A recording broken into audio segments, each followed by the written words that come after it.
Pozdrav drugari, mnogo puta sam rekao da Albin Kurti je jednostavno tokom svog školovanja, rada u Jugoslaviji zavrbovan od naših službi.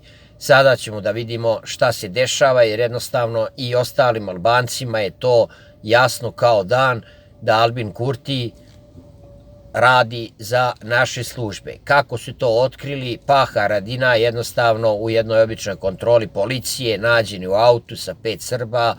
Jedan Srbin od njih je bio pripadnik Bezbednosne informativne agencije, BIA, i tako da koji deluje i radi u delu gde su Srbi. Jednostavno provaljen je, sada ćemo da vidimo rezultat kako će Šiptari da ophode sa takvim elementima. Kao što sami znate, Albin Kurti je pripadnik romske populacije, Mađupi, to jest šiptarski cigani, tako da jednostavno vidjet ćemo kako je dospeo uz pomoć Nemaca, uz pomoć tih službi koje funkcionisu i radio na svim tanjirima i jeo. Sada ćemo da vidimo kako će Šiptari kada je provaljen da odreaguju na sve to.